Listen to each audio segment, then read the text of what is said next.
Neste tutorial vamos falar sobre o MPC, que é o Model Predictive Control, ou controle baseado em modelo preditivo. A ideia básica por trás do MPC está aqui mostrado na figura 1A. Em cada passo de tempo K, um problema de otimização é resolvido. Por isso também que o MPC é conhecido como controle ótimo.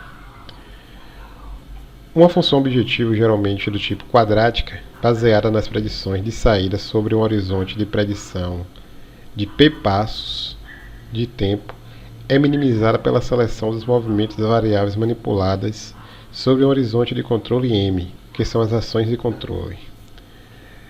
Então, basicamente a ideia principal do MPC é utilizar um modelo para fazer a predição da nossa saída, né? E o objetivo é que essa predição seja igual ao valor do nosso set point, né? Isso é conseguido através das variações nas ações de controle. Essa predição é feita dentro de um horizonte de predição que chamamos de P, e as variações nas ações de controle ocorrem dentro de um horizonte de controle que chamamos aqui de M.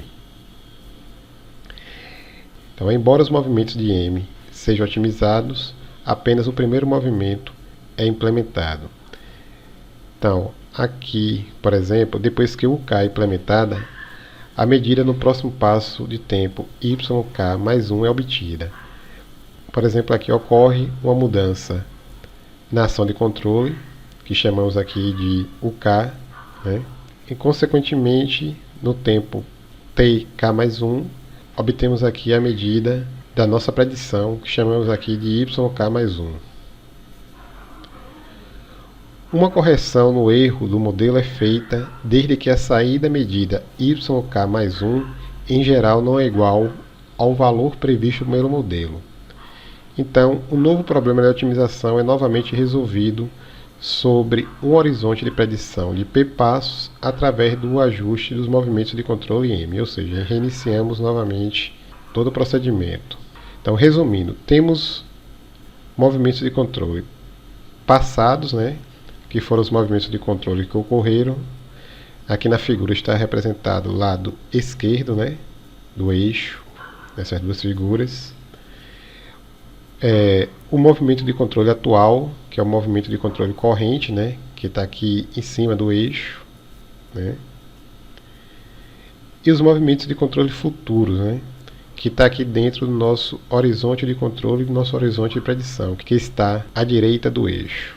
Ou seja, como eu disse, a ideia principal do MPC é fazer com que a predição do modelo seja igual ao set point, né? E isso é obtido dentro de um horizonte de predição que chamamos de P, através das mudanças nas ações de controle, né? Que ocorre dentro de um horizonte de controle que chamamos aqui de M. Então, como se trata de um problema de otimização, que é o controle ótimo, vamos falar aqui um pouco sobre otimização. Otimização nada mais é do que encontrar o melhor valor para algum tipo de critério de desempenho. Critério de desempenho, por sua vez, nada mais é do que a nossa função objetivo. Funções objetivos, né, são modelos de processo que podem ser utilizados, no caso aqui, no MPC, né. Existem várias opções diferentes para funções objetivos. Uma das mais usadas é uma função objetivo de mínimos quadrados ou quadrática. A função objetivo baseada em mínimos quadrados nada mais é do que a soma dos quadrados dos erros preditos e o movimento de controle. A soma dos quadrados dos erros preditos é a diferença entre os set points e as saídas preditas pelo modelo, enquanto que o movimento de controle são as mudanças na ação de controle passo a passo. Então, aqui nós temos um exemplo de um problema de otimização. Aqui nós temos uma função objetivo quadrática para um horizonte de predição igual a 3 e um horizonte de controle igual a 2, que pode ser escrita dessa forma aqui. Então, aqui esses três primeiros termos, né, representam a diferença entre a saída predita pelo modelo e o nosso set point, né, dentro de um horizonte de predição que vai de 1, 2 até 3. E esses dois últimos termos aqui representam a mudança na entrada manipulada a partir de um tempo de amostragem para o tempo seguinte, né? Dentro de um horizonte de controle que vai de 1 a 2, né? No caso aqui representado por K e K mais 1. W aqui representa o peso para as mudanças na entrada manipulada, né? E K representa o índice que indica o tempo de amostragem. K é o tempo de amostragem atual, enquanto, por exemplo, K mais 1, K mais 2 são o tempo de amostragem futuro, né? E K-1, K-2 são os tempos de amostragem passados. Para um horizonte de predição P e um horizonte de controle M, a função objetivo baseada em mínimos quadrados é escrita dessa forma aqui, ó. Ou seja, a nossa função objetivo é igual à diferença entre o set point e o valor predito pelo modelo, tudo isso elevado ao quadrado, né? Esse somatório vai de 1 até P, onde P é o nosso horizonte de predição, mais o peso, né, que nós atribuímos às nossas variáveis manipuladas, vezes o somatório das variações das variáveis manipuladas ao quadrado, né, que varia de 0 a m-1, onde m aqui é o nosso horizonte de controle. Outra possível função objetivo é simplesmente tomar o somatório dos erros dos valores absolutos, dos erros preditos e dos movimentos de controle. Então, nossa função objetiva aqui é igual ao módulo da diferença entre o set point e a saída predita, né? Tudo isso aqui dentro de um horizonte de predição, né, que vai de 1 a P, mais o peso atribuímos às nossas variáveis manipuladas, vezes o somatório do módulo da diferença das variáveis manipuladas, né, que vai de 0 a m-1, onde m é o nosso horizonte de controle. O problema de otimização a ser resolvido é geralmente declarado como uma minimização da função objetivo, obtida pelo ajuste dos movimentos de controle m sujeitos às restrições de igualdade e ou desigualdade. Então aqui temos a representação, né, do nosso problema de otimização. Ou seja, o objetivo é minimizar a nossa função objetivo, né, sujeito às restrições de igualdade ou desigualdade. As formulações de mínimos quadrados são de longe as funções objetivos mais comuns no MPC. Aqui vamos discutir brevemente as vantagens e desvantagens de se utilizar as funções objetivos baseadas em mínimos quadrados ou em valores absolutos, né? Então, os mínimos quadrados produzem soluções analíticas para problemas sem restrições e penaliza erros maiores relativamente mais do que erros menores. A função objetivo dos valores absolutos foi usada em poucos algoritmos, pois resulta em um problema de programação linear. A programação linear é rotineiramente resolvida em problemas de alocação em larga escala. Por exemplo, uma empresa de petróleo geralmente usa programação linear para decidir como distribuir petróleo para várias refinarias e decidir quanto e qual produto a ser produzido em cada planta. A abordagem LP, ou seja, baseada em programação linear, não é usual para o MPC, porque a variável manipulada move-se frequentemente como um salto a partir dos valores limite das restrições. Ou seja, nesse caso aqui, a nossa variável manipulada, por exemplo, se for uma válvula, ela operar somente nos seus valores extremos, ou seja, ou 100% aberta ou 100% fechada. Dessa forma, nunca teremos, né, uma modulação como, por exemplo, 30% de abertura da válvula, 20% da abertura da válvula, 50% da abertura da válvula. No restante desta apresentação será usada uma formulação quadrática, ou seja, baseada em mínimos quadrados para a função objetivo. Vamos falar aqui um pouco sobre modelos. Diferentes tipos de modelos são possíveis no cálculo dos valores das saídas preditas do processo, que são utilizados na avaliação da função objetivo. Uma vez que as saídas são avaliadas em etapas discretas no tempo, faz sentido usar modelos discretos para a predição da saída. Em algoritmos MPC comuns, podem ser usados modelos de resposta ao degrau e ao impulso. Além dos modelos citados acima, podem ser empregados modelos de função de transferência, modelo de espaço de estados, etc. Um exemplo de MPC é o controle por matriz dinâmica, também conhecido como Dynamic Matrix Control, ou DMC. O DMC foi desenvolvido pela Shell nos anos 60 e 70 e baseia-se no modelo de resposta ao degrau, que tem a seguinte forma, né? Essa forma aqui, ó. YK igual ao produto entre os coeficientes do modelo e suas respectivas variações da variável manipulada, né? Então, aqui está a representação gráfica, né, do modelo, ou seja, o modelo está aqui num determinado estado estacionário, é feita a perturbação na variável manipulada, de forma que obtemos aqui uma resposta do tipo degrau, né, aonde o novo estado estacionário é encontrado. O modelo de resposta ao degrau finito, ou seja, do inglês Finite Step Response, ou FSR, né? Ele é representado aqui dessa forma. Temos aqui uma matriz contendo os coeficientes do modelo, né? Os coeficientes do modelo são os valores de saída em cada passo de tempo discreto após a aplicação do degrau, né? É importante destacar aqui também que o comprimento do modelo n deve ser longo o suficiente de forma que, em um dado momento, os valores dos coeficientes sejam relativamente constantes, ou seja, o processo está próximo de um novo estado estacionário. Nesse exemplo aqui, né, observe que a partir mais ou menos deste ponto aqui encontramos um novo estado estacionário.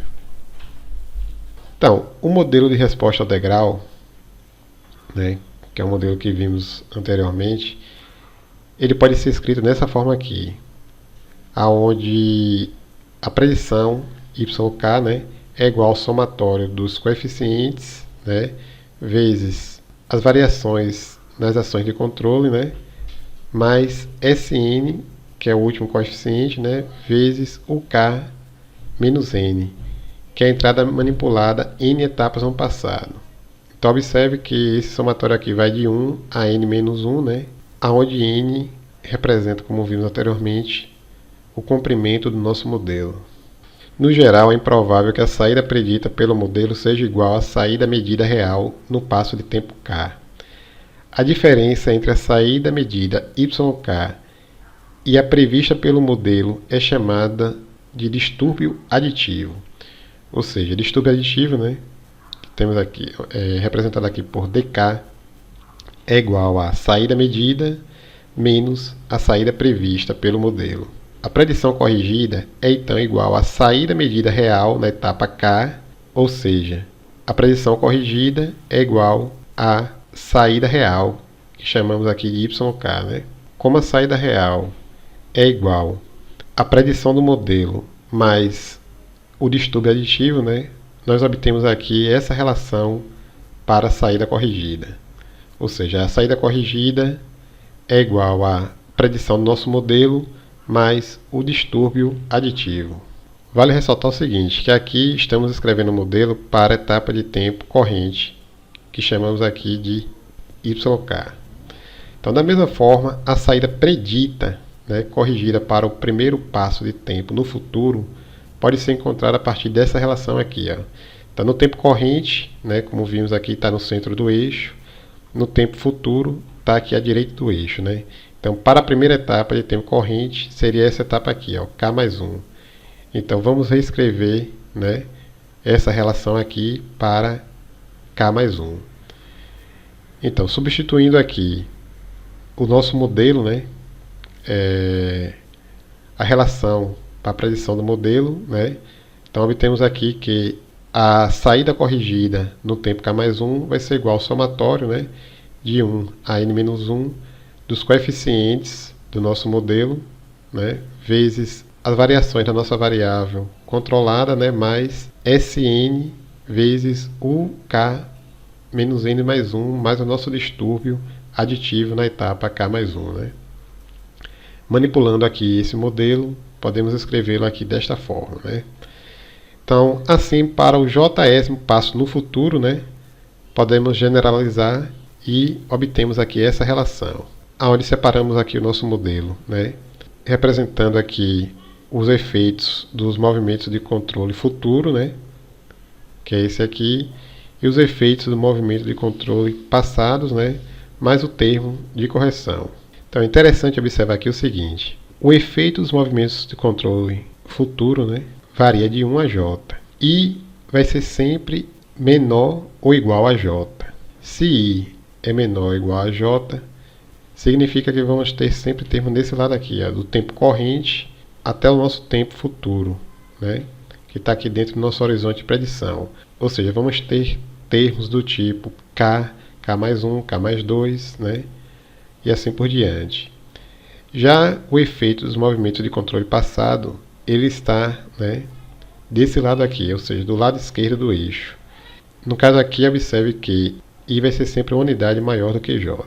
Então, como I é maior do que J, prevalece aqui termos do tipo K-1, K-2, K-3 e assim por diante. Então, por isso, né, todo esse efeito, né, ele está aqui do lado esquerdo do nosso eixo. E aqui nós temos nosso termo de correção.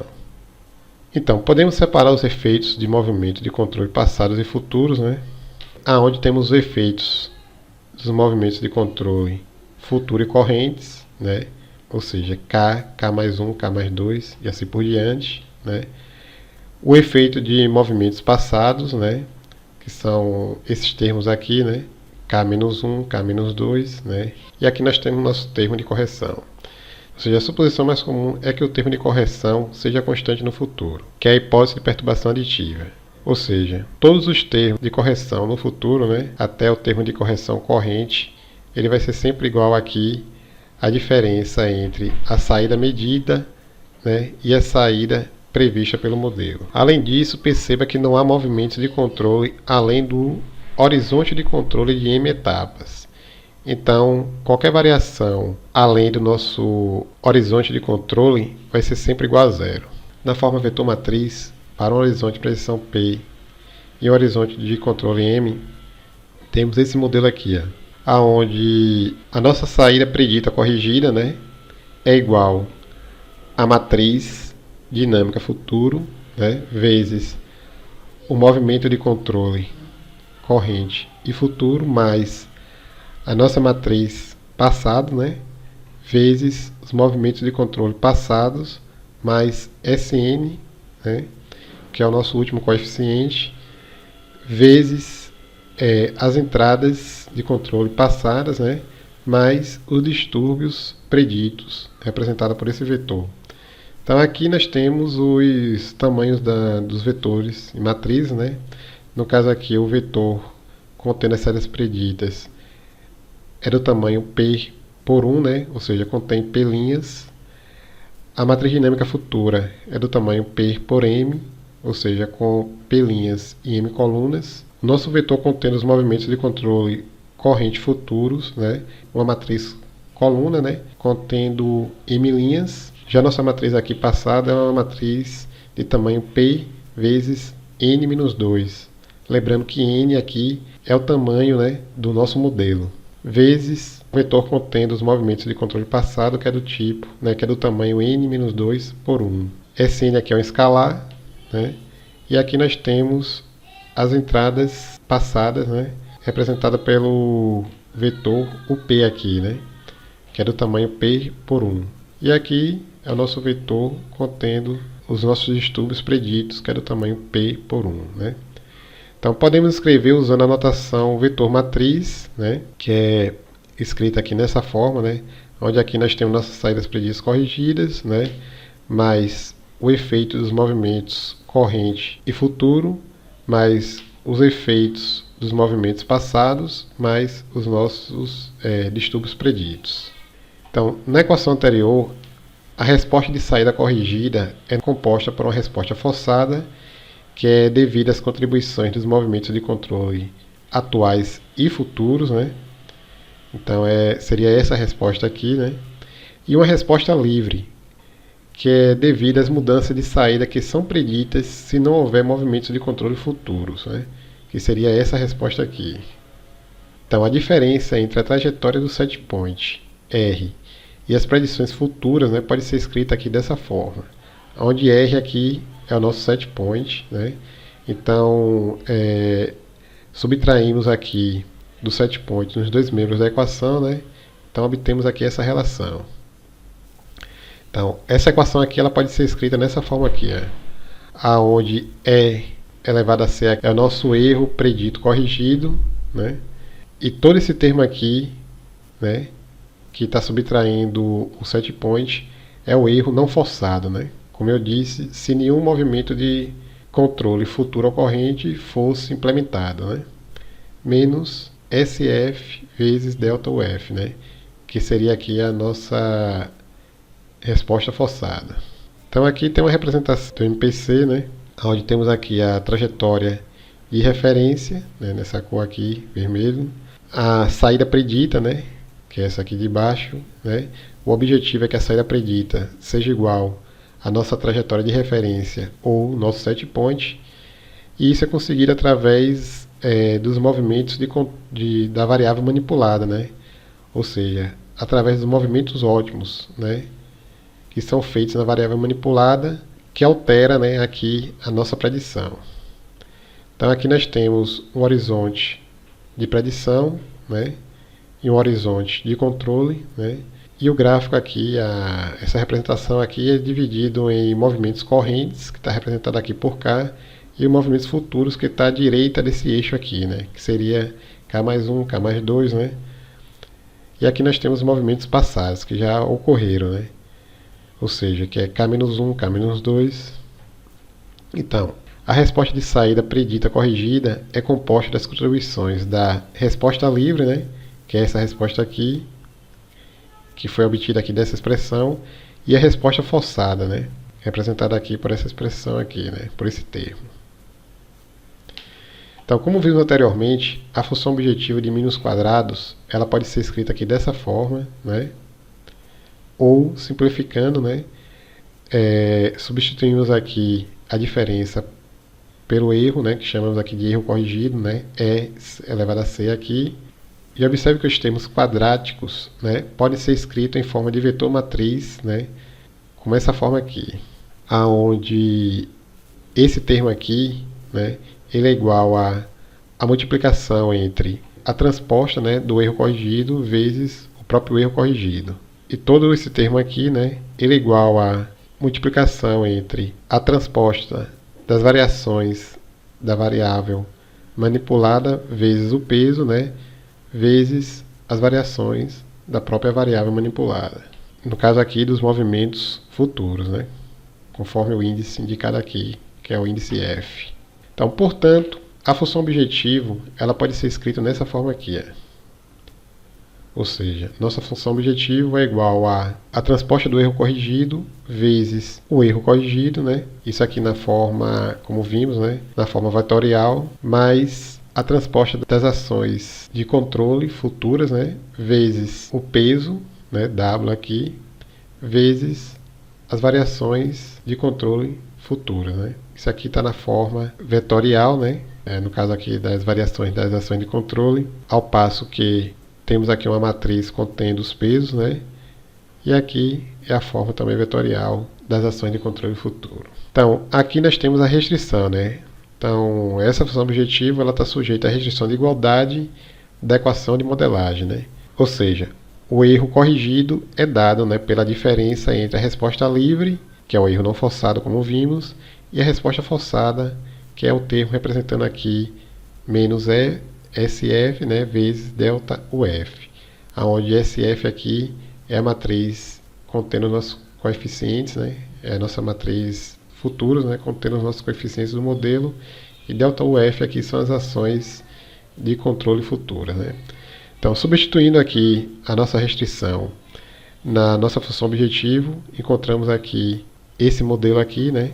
A solução para a minimização desta função é dada por esse termo aqui, ó. O inverso, né, de ST vezes SF mais a nossa matriz peso, né, vezes a transposta, né, de SF vezes os erros, né, não forçados. A demonstração onde encontramos essa solução pode ser vista aqui, ó. Ou seja, aqui nós temos nossa função objetivo, que é a função objetivo já com a restrição substituída aqui, né?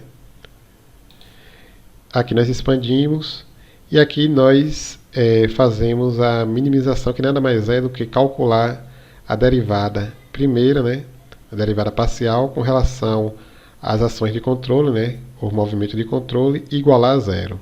Então, a partir do momento que a gente faz isso, nós encontramos aqui o valor de ΔF, que é a nossa ação de controle futuro, né, que deve ser implementada para minimizarmos, né, a nossa função objetiva, né, nossa FO. Então, na última equação, observe que o vetor de movimento de controle atual e futuro, ΔUF, é proporcional ao vetor de erro não forçado, né? Que é esse vetor aqui. Ó. Então, significa que uma matriz de ganho de controlador K, né, multiplica o vetor não forçado de erros futuros que ocorreriam se as variações de movimento de controle não fossem implementadas. Então, todo esse termo aqui representa o ganho do nosso controlador, ou seja, os movimentos de controle futuros, né, que devem ser implementados com o objetivo de minimizar a nossa função objetivo, ou seja, fazer com que a saída predita do nosso modelo, né, seja igual ao set point, ela é igual ao ganho, né, do controlador, representado por todo esse termo aqui, vezes os erros não forçados.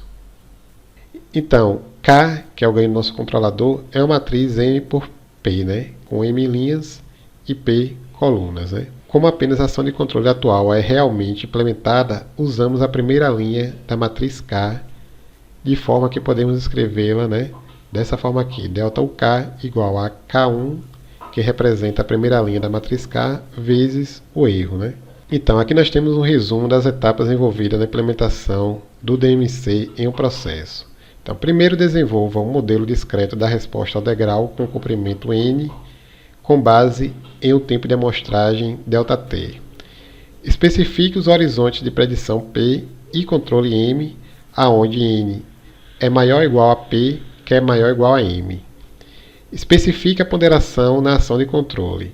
W vai ser igual a zero se a ação de controle não for ponderada.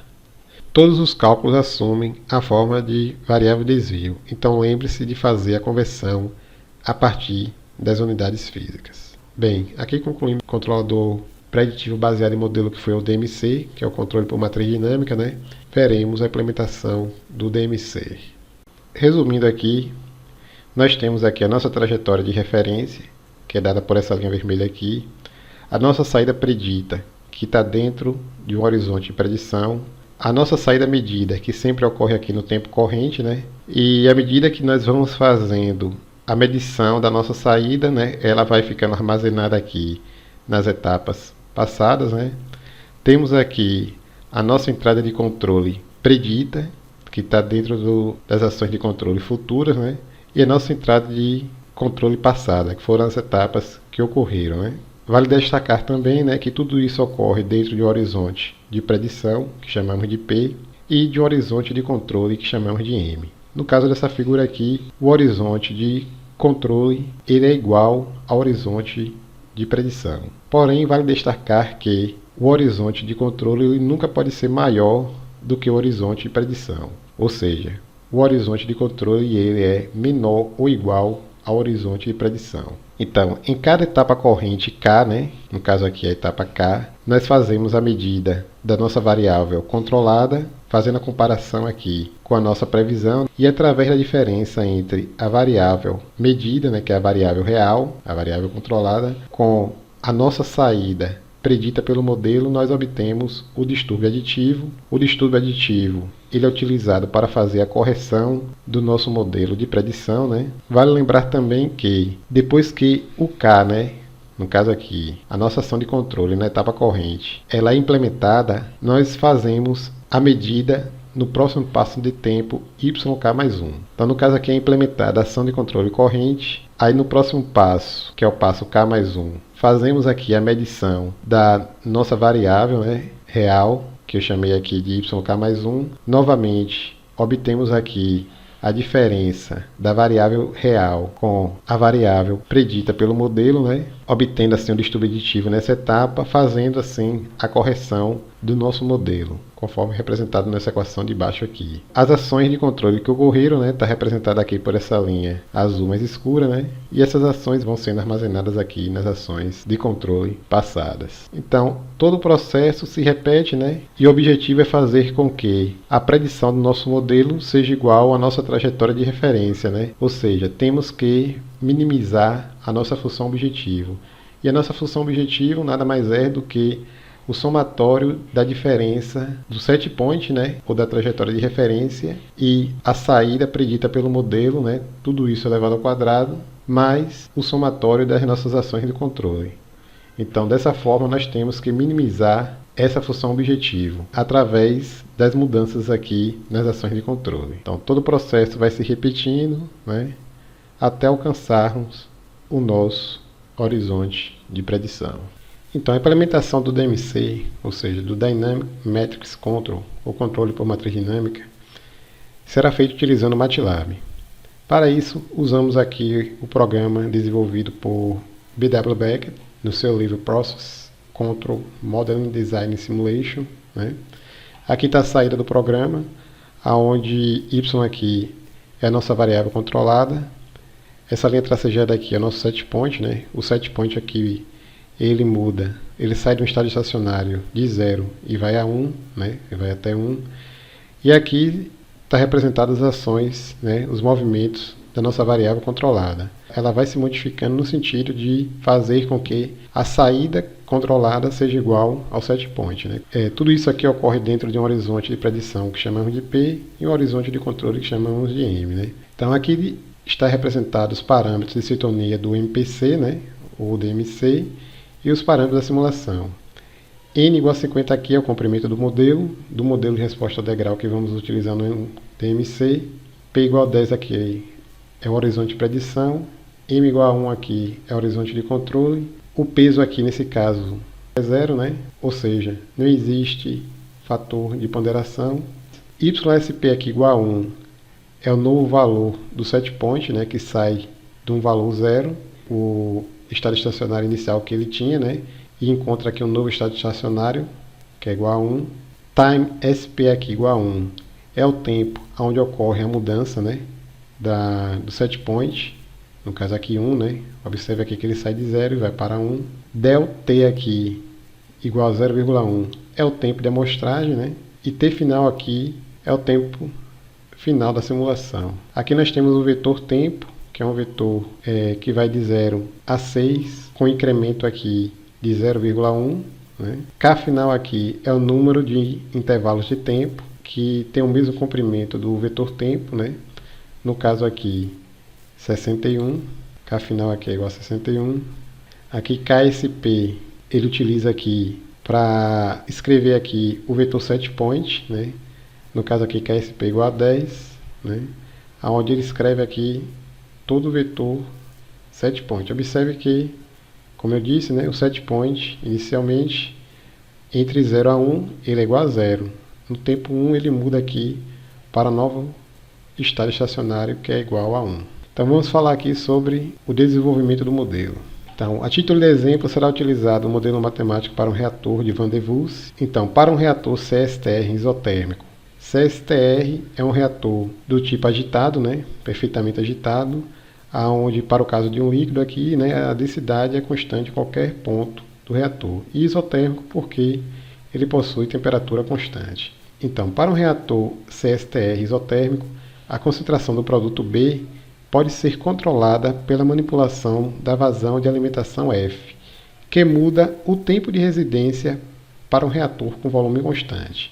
Então, o objetivo aqui é obter o produto B a partir do reagente A, e isso é conseguido a partir da manipulação de F, né, que é a vazão de alimentação.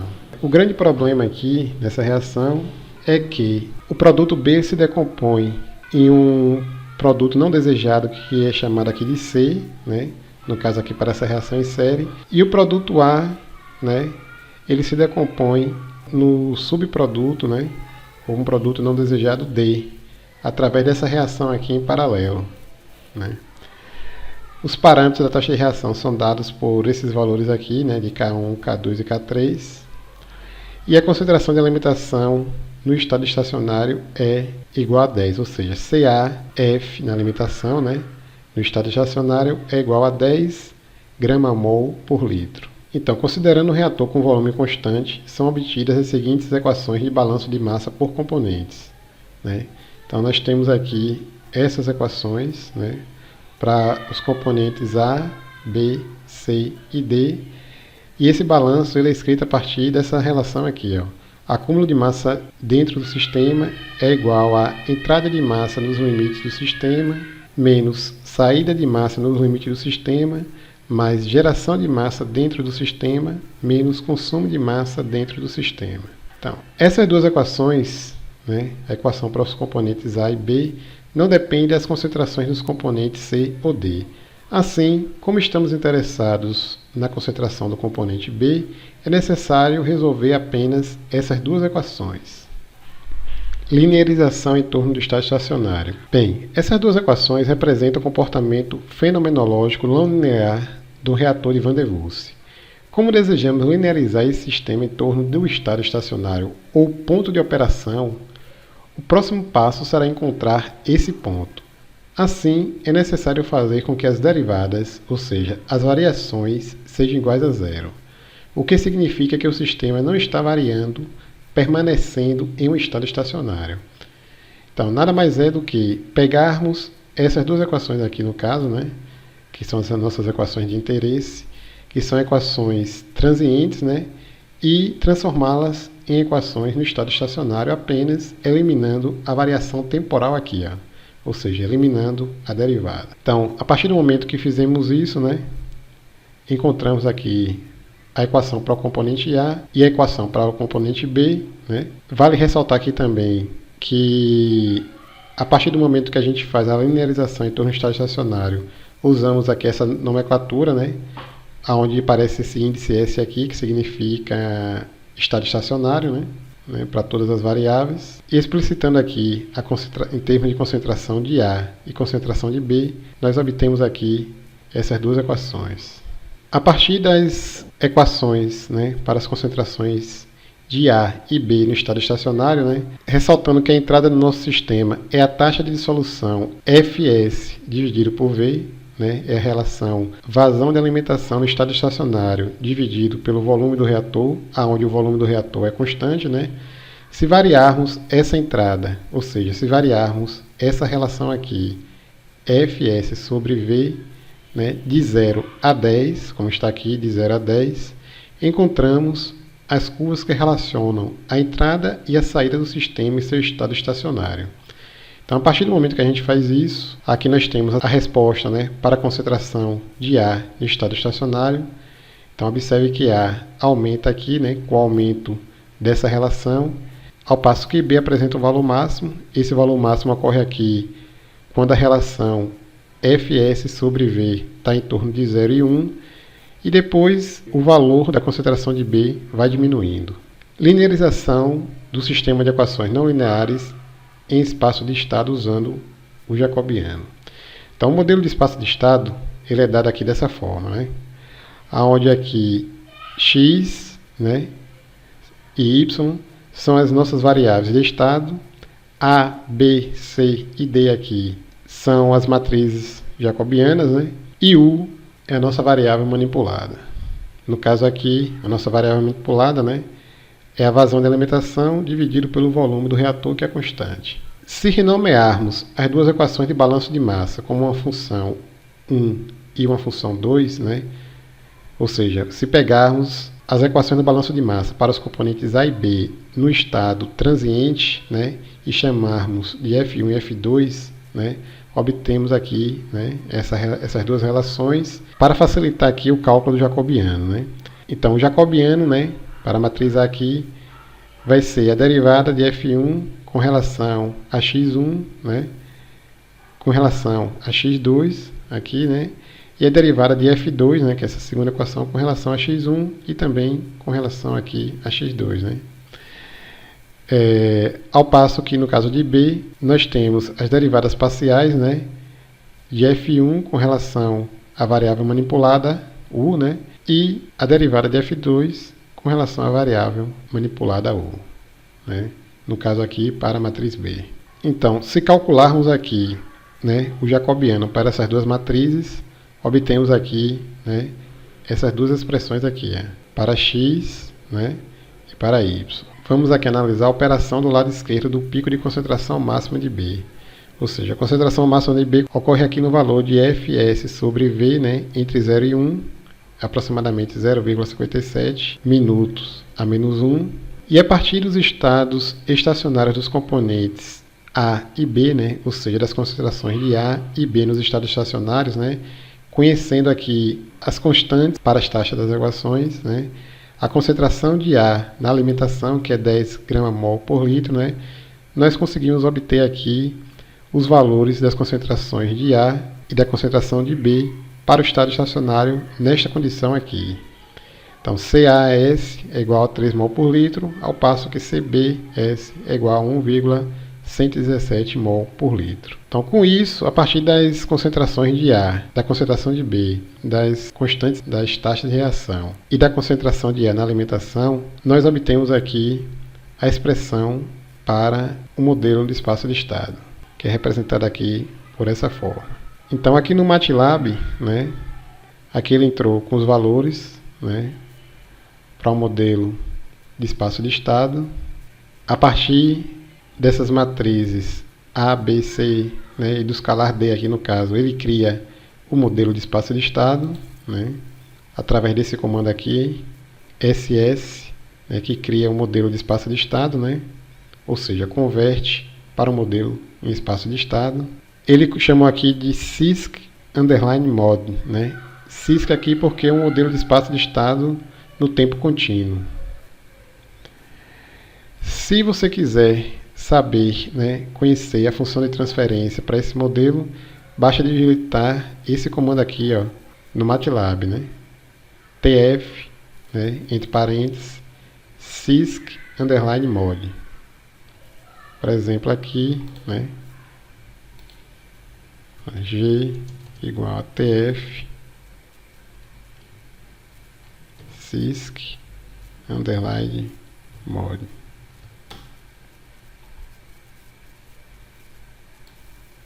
Então, a partir desse comando, né, eu obtenho aqui a função de transferência para o sistema, né. Voltando aqui para a apresentação.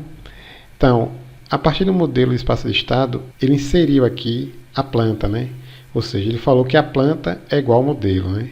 Ele assumiu aqui a suposição de um modelo perfeito, um modelo que consegue descrever perfeitamente a planta. Como vimos na parte teórica do MPC, nós trabalhamos, né, com o modelo na forma discreta.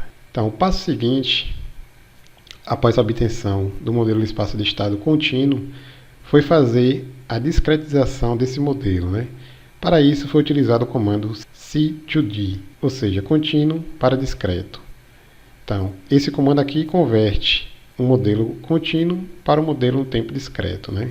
A partir do momento que ele faz a discretização do modelo, né, ele vai obter aqui novos valores, né, para os parâmetros desse modelo. E para acessar esses parâmetros é necessário utilizar aqui o comando ssdata, né, uma vez que esses parâmetros serão utilizados no loop for, né, para descrever as equações da planta. Então, voltando aqui no programa, observe que no loop for, aqui onde ele escreve aqui as equações da planta, ele utiliza esses parâmetros do modelo discretizado, né, ou seja, φ, gama, né, e CD. Então, φ, gama, CD e no caso DD também, né. Como vimos, né, o DMC ele se baseia no modelo de resposta ao degrau, né? Então, para isso, é necessário criar um modelo de resposta ao degrau, né? E no programa, simplesmente, né, ele cria aqui o vetor S, né, e obtém o modelo de resposta ao degrau a partir do nosso modelo de espaço de estado, né, que ele chamou lá de sys_mod, ou seja, o modelo de espaço de estado na sua forma contínua, né? Então, aqui no MATLAB, se eu colocar aqui S, né, tá aqui os coeficientes, né, do nosso modelo de resposta ao degrau. O tamanho dele, né, ele é um vetor, né, com 50 linhas, né, conforme está aqui. O tamanho do nosso modelo, né, como vimos na parte teórica, varia de 1, né, a um SN, onde N é igual a 50. Ele dividiu aqui, né, o programa. No programa principal, né, onde ele define aqui os parâmetros de sintonia de simulação, as condições iniciais, né, o modelo, né, ele coloca aqui o loop. Criou aqui SmartGen, né, que é essa function aqui, né, onde ele calcula aqui as matrizes futura e a matriz passada, e Kmat aqui, que é a matriz ganho, né. E aqui é a outra function, né, onde ele determina aqui as ações, né, os movimentos da variável controlada. Então, conforme vimos, né, ele chama aqui a function SmartGen, que gera as matrizes, né, e observe aqui que para produzir essas matrizes é necessário o nosso modelo, né, de resposta degrau, que ele chamou aqui de S, que vimos anteriormente, né, que tem um comprimento de 50, P aqui, que é o nosso horizonte de predição, M, o nosso horizonte de controle, N, que é o tamanho do nosso modelo, né, de resposta ao degrau, que é igual a 50, e W aqui, que é o fator de ponderação, né, que no caso aqui, desse exemplo, foi igual a 0. Então, com isso, ele calcula aqui a matriz dinâmica, né, futuro, a matriz dinâmica passado e o ganho do controlador, que é essa relação aqui que nós vimos, né. Bem, na etapa seguinte, ele define aqui as condições iniciais da planta, né. Observe que essas condições estão em termos de variáveis de desvio, né. O valor inicial aqui da variável manipulada, né, que ela começa com 0 aqui. O valor inicial da resposta, a resposta também inicial é 0, né. Aqui ele inicializa o vetor contendo as ações de controle, né. Aqui ele cria também um vetor com as ações de controle passada, que ele chamou de UP, né. Os vetores x e y são os vetores contendo as variáveis de estado, né. E aqui é o distúrbio aditivo. Bem, aqui dentro do programa principal, né, que é esse programa aqui, DMC-SIM, né, ele inicia o loop, ele entrou aqui com os dados, né, necessários, que foram os parâmetros do controlador, o modelo e as condições iniciais, né. Ele chamou aqui a rotina SmartGen, né, para calcular as matrizes, né, e aqui ele inicia a simulação, né, propriamente dita. Então, o loop ele vai de 1 a 61, K final é igual a 61. Aqui é feita a chamada de DMC-Calc, né, para calcular as ações de controle DU, né. Aqui ocorre o cálculo das ações de controle com base no valor retornado de DU, né, onde DU é o valor ótimo. Isso tudo com o objetivo de fazer com que a nossa predição, né, que está representada aqui por essa linha, seja igual ao nosso set point, que é essa linha vermelha aqui de cima, né, a partir das variações nas ações de controle, né, que são ações ótimas, né, tudo isso acontecendo dentro de um horizonte de predição P e de um horizonte de controle M, né. Foi definido que a planta é igual ao modelo de espaço de estado discretizado, né. Então aqui está a equação da planta, né, onde ele calcula aqui as nossas variáveis de estado x, né, e aqui φ, gama e CD são os parâmetros, né, do modelo. A partir do valor aqui de x, ele calcula aqui o valor da nossa saída controlada. Aqui é a predição do nosso modelo, que é aquela equação que nós vimos, contendo os coeficientes S1, S2 até Sn, né? Está aqui S1. SP aqui contém os coeficientes S2 até Sn-1, né? Aqui, ó. Então ele implementa aqui a primeira linha dessa matriz, né, que contém os coeficientes S2 até Sn-1. Observe aqui que no caso da parte teórica, ele utilizou aqui um delta U K-1. No caso aqui, quando ele implementou, ele utilizou apenas delta UK, né? É como se ele tivesse somado uma unidade aqui em todos esses índices, né? Que dá a mesma coisa. E esse N, que é o último coeficiente, ele já escreveu aqui no modelo. Bem, aqui ele faz a compensação do distúrbio, né? Onde ele pega aqui a saída medida real, né? E diminui aqui da saída prevista pelo modelo, que ele chamou aqui de Y-mod, né? Que é aquela expressão que nós vimos lá na parte teórica, né? Ou seja, YK aqui é a saída real, que é a saída da planta, né? E Y-mod aqui é a saída prevista pelo modelo. Aqui ele criou um vetor, né, para armazenar os movimentos de controle passado, né? Que ele chamou aqui de DUP. DUP aqui, nesse caso, né, nada mais é do que esse vetor aqui, ó, delta U. Então, são os movimentos de controle passado, delta U. Então, aqui nós temos a outra function, né, que é a DMC-Calc, onde ele calcula as ações ótimas de controle, né. Aqui nós temos o vetor com as entradas passadas, né, que é o vetor UP, ou seja, é um vetor com P linhas, né, ou uma matriz P por 1, né. Então, observe que no índice aqui vai de 1 a P, né. Aqui no modelo, ela aparece aqui multiplicando o escalar Sn, né, como vimos.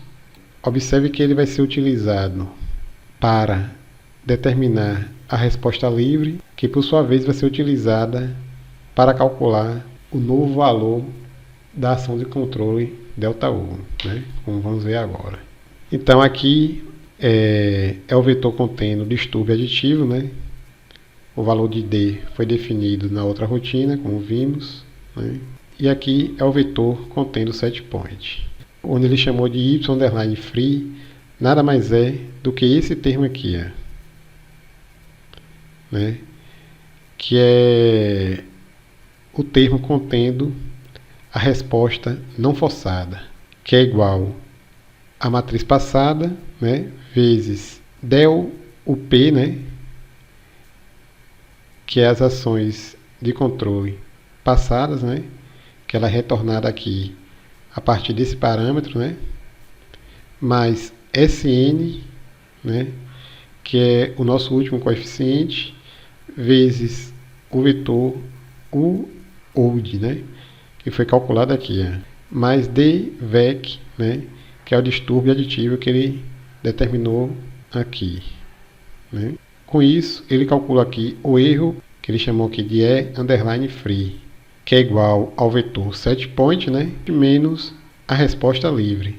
Então, a partir do erro não forçado, né, e com a matriz ganho, né, que ele calculou aqui em SmartGen, né, como vimos, que é essa matriz aqui, né, a matriz do ganho feedback, que ele chamou de QMAT, ele calcula aqui DLU, né, que nada mais é do que o delta U futuro, né, ação de controle futuro, que vai nos dar a nova predição da nossa saída. Então, DLU, né, ela é retornada aqui, e deixa eu voltar lá para aqui para o loop. Então, DU, né, que é DLU, como vimos, ela é adicionada aqui na nossa entrada de controle, né, que representa aqui a ação de controle corrente. Então, voltando aqui, então aqui temos a ação de controle futura, né, DLU, conforme está aqui. Então, conforme vimos na parte teórica, né, todo esse procedimento aqui é para calcular, né, o nosso erro não forçado, né, que vai ser utilizado no cálculo da nossa ação de controle futura, né. E como nós calculamos em SmartGen a matriz ganho de controle feedback, né, nós obtemos aqui a ação de controle futura. No passo seguinte, já na rotina principal, né, após calcular aqui a nova ação de controle, né, que ele chamou aqui de DLU, ele retorna aqui dentro do loop, no programa principal, ele vai determinando a predição do modelo, né, consequentemente determina a compensação do distúrbio, né, a partir da predição do modelo e a saída medida real. Então, Então depois ele utiliza aqui os dados, né, para fazer a impressão dos resultados. Então aqui esse comando stairs é utilizado para plotar o gráfico aqui dessa forma, né, que é um comando que permite a plotagem dos elementos de R, né, que é o nosso vetor setPoint, e U, que é a nossa variável manipulada, né, nos locais especificados por T, né. T, que é a variável independente, ou seja, que é o tempo, né. Então permite plotar com esse efeito aqui, né. E aqui ele faz a plotagem, né, do vetor setPoint, da variável manipulada e de nossa saída controlada. Bem, aqui o interessante é o seguinte, ele fez aqui duas simulações, manteve aqui um tamanho de modelo igual a 50, né, um horizonte de controle igual a 1 e variou aqui o horizonte de predição. Então observe aqui que nesse caso aqui, para o horizonte de predição igual a 10, ocorreu o controle da variável, né, ao passo que para o horizonte de predição igual a 7, não houve controle, né?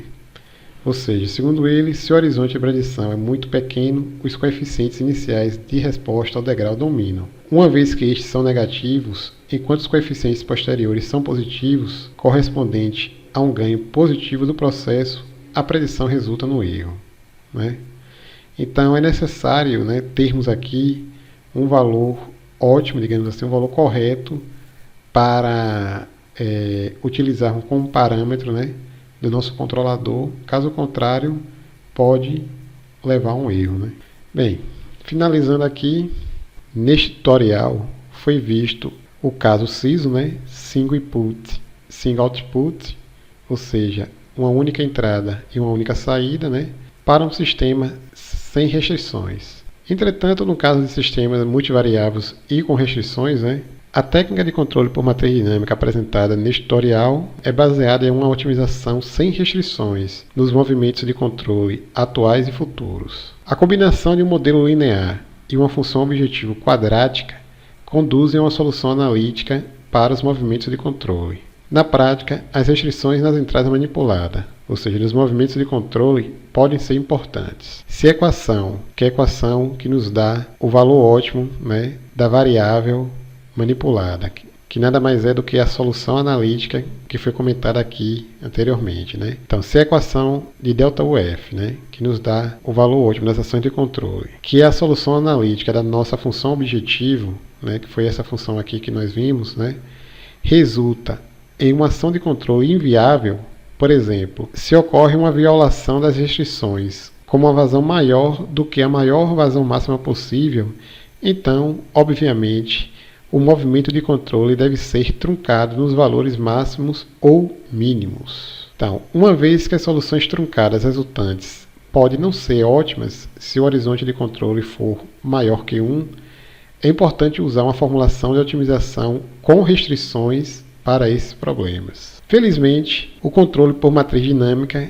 é facilmente formulado para lidar explicitamente com restrições usando programação quadrática, ou QP. O método é conhecido como Quadratic Dynamic Matrix Control, ou QDMC.